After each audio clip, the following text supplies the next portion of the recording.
I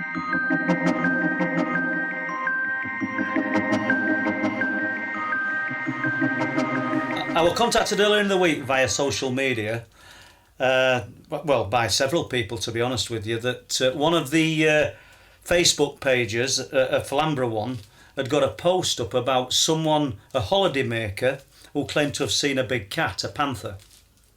Now, we know that these have been seen intermittently over a number of years, going back decades, in fact. And once again, harvest time, it's getting towards harvest time.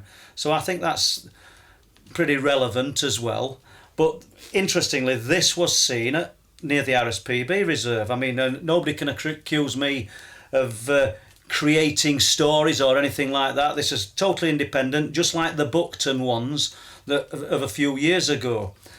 Totally independent witnesses who sought me out and asked my opinion and my views on these things. But to get back to the Bempton one, the Bempton Panther, should we call it, Holidaymaker says he put like a little few paragraphs together, an appeal asking if anybody knew anything about big cat sightings in the area, because he'd been to look at the seabirds on the cliff tops at Bempton, and just driving out of the reserve, and if anybody who's been, there's a hollowed out area, like a small quarry that's full of brambles and ferns and everything. They call it the Dell. It's only small. It's just, I don't know how deep it is, probably about 25-30 foot deep and just gentle sloping sides. But he said, as he's driving out, he said a cat ran out of the Dell, not in night, people. This is not nighttime sighting, it's dusk, and across onto the neighbouring fields. He says, but I know my animals, he says, and I think his words were, I'm not loony. I'm hoping to speak to him tonight, actually, so I might be able to give you more information in an upcoming, we'll update this podcast hopefully at some point. He said, and it was a lot larger than a domestic cat and as big as a big dog, but it was a cat, a black cat, and in his words, a panther. So that's strengthening the argument, and all the naysayers who say these things don't exist and these things aren't around that area. We've got somebody totally, once again, independent to area, reaching out to people on a public profile on a Facebook page and asking for information. Interestingly, post's been removed. Luckily, it were copied and pasted and sent to me. If the mind's made up that these things don't exist, then they don't exist. And I think one would have to come up and bite them on the backside before they admitted that it did exist. Which takes me back to, I think it was 2018. Somebody might be able to correct me, but just probably 3 miles away, if that, at Buckton, around the pond, a panther was seen there, literally by 5 or 6 people early in the morning over a number of days. And I mean, I went there, I remember talking about it and writing about it, setting cameras up at 4 and 4:30 in the morning, hoping I might catch a glimpse of this cat. But I think we've just got to admit that these things really do exist. If once again, independent people stepping forward. I've been told with the Buckton cat, somebody actually got photographic evidence and video evidence of it, but nobody's come forward and shown it me as yet. But the area, the location, once again, is sort of throwing up these we'll call them alien big cats. What we've got to ask ourselves is, where do they go? We've seen them early spring, they've been reported, and they're reported harvest time. But where are they going? I mean, are they resident to the area? Are they transient? Because they're clearly there. I mean, if you go to the forests where we're working on the Dark Forest project, there's people, there's farmers up around that area, and we might get into this. We might be told that we can speak about it in more detail at some point, but that say that in a particular area within a 10-mile radius, there's 4 pairs of these cats. And so let's assume there's 4 breeding pairs of these cats, and they all have 2 cubs each. Where are these cats going?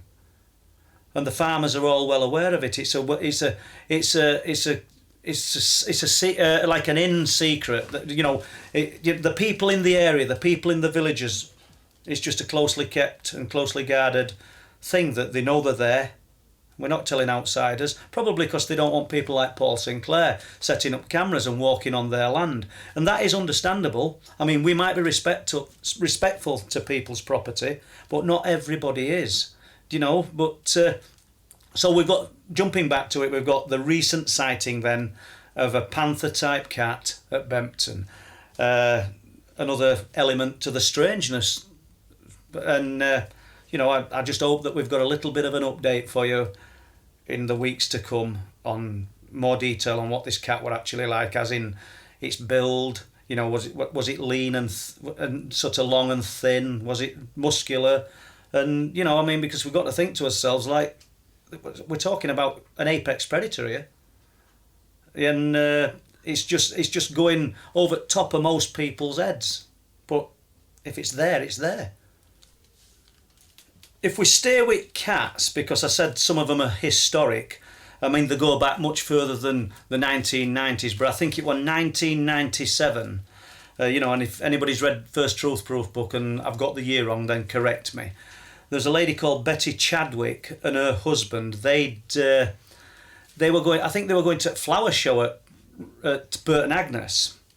Don't ask me what day it was, but we'll say it's a weekend. And they were a little bit early. It hadn't opened. So what they did, they just carried on driving, and they parked at a place called Ruston Parva. And I don't know, just to kill half an hour. And as they're parked up, and it's a single. It's not a single track road, but it's a very quiet road. And there's field usually there's cattle in it. Just open fields. And in the edge bottom, they saw what they thought was a Jersey cow.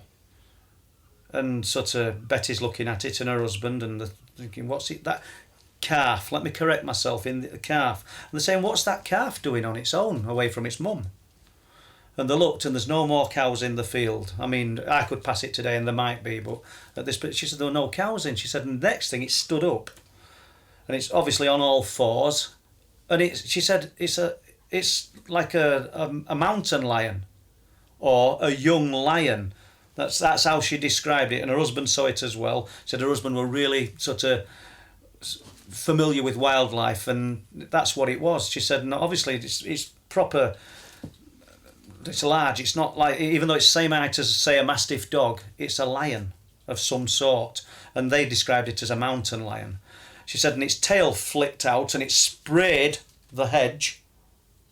And they're just amazed. They're just looking at it, and they snapped a picture. They got one picture. It made all newspapers of the day at the time, and I've got pictures of it off Betty, because I went and visited her in her home, and she showed me the originals and allowed me to take pictures. And this is at Rudston Parva, and I think the year was 1997. Obviously, that's a beige cat, not a black one. In the same time frame at Waldgate, and which is Waldgate Crossroads, just going out of Bridlington onto the Wolds. It's a Roman road. Obviously it's resurfaced now, it's not as the Romans left it, people, but you've got my drift. There's a painter and decorator, I can't remember his name, driving home from work, coming through Waldgate, and he claims at the side of the road, his car running with the gate, you know how they run a cat, there's a female lion. I mean, it's incredible. This is in the same time frame that Betty and her husband have seen what they described as a mountain lion or a young lion. So they don't know each other, these people. This has been described, and once again at Rudston Parva, and I don't want to labour on this one because I know I've spoke about it before, but later in the year, and I think it was later in 1997, armed police, I think it was 21 armed police, helicopters up from RAF Leconfield, looking for a lion that had been seen. Not connected to Betty's sighting, not connected to the painter and decorator's sighting. So you've not got one person spinning some elaborate story. So the stories of the cats basically go back decades. They're here.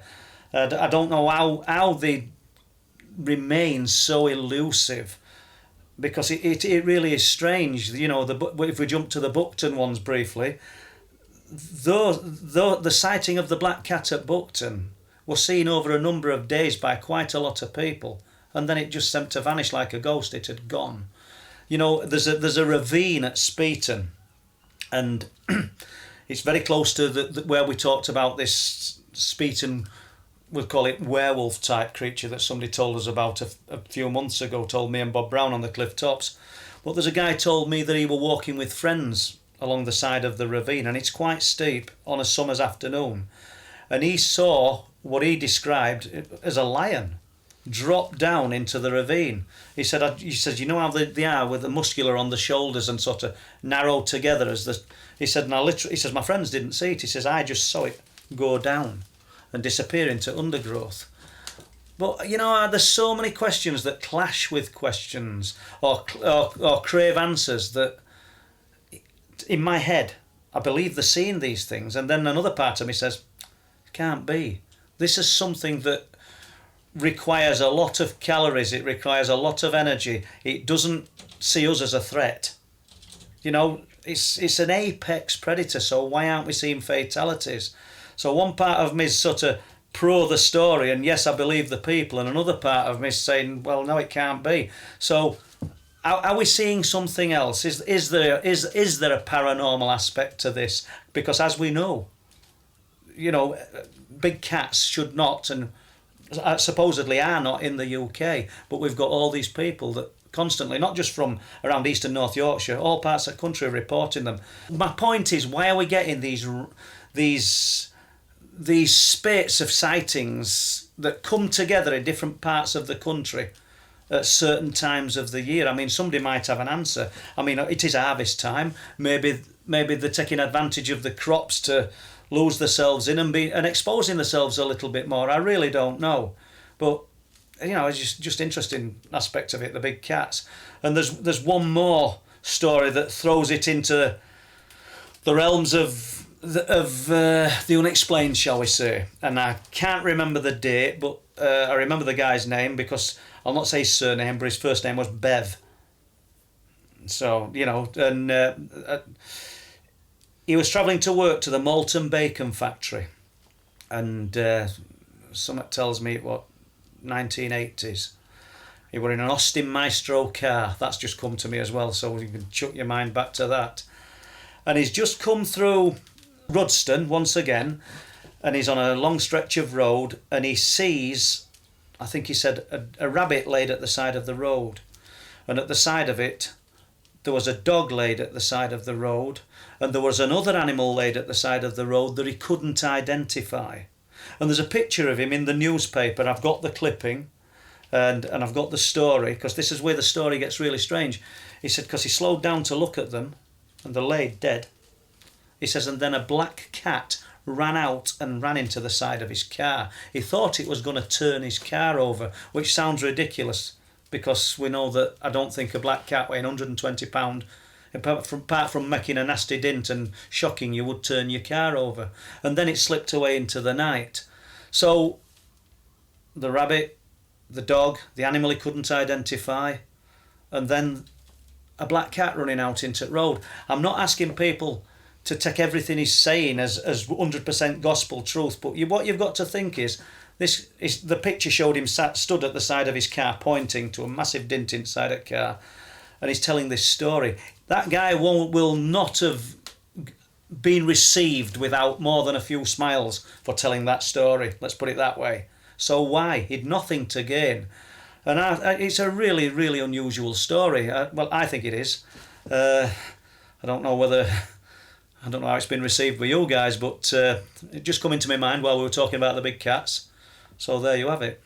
Another thing we need to touch on when discussing these terming them alien big cats, I don't mean alien as in from space, but we know that they're not native to this country, is that before 1976 people were allowed to keep exotic pets. But then, I don't remember the date, but in 1976 the British Wildlife Act came in, and after that a lot of animals were allegedly released into the wild. People who'd been keeping pumas and probably even bigger cats, I don't know. Obviously some zoos would have taken them, but there'd have probably been an influx of them, so a lot were released into the wild. So that's 1976. So we go 86, 96. We're going back now a lot of years. In the wild, or in captivity, they'd live a little bit longer, but in the wild, a big cat is not supposed to live, or allegedly does not live any more than 14 to 17 years. So these recent sightings, are far in advance of that. So there's any cats, what I'm trying to say is any cats that were released because of the British Wildlife Act in 1976 have long since died. So we either have to say that they're breeding and they've slipped under radar, just like in the forests of North Yorkshire, where we've been told that there's farms up there and gamekeepers up there that are well aware that these cats are there. Or they're something other. I know not everybody wants to believe in the something other, but when people are seeing things and experiencing things that are off the scale of normal, we're either imagining it, we're either lying, or they're telling truth. And some people are telling the truth. And that, I just wanted to just add that little bit about the Wildlife Act.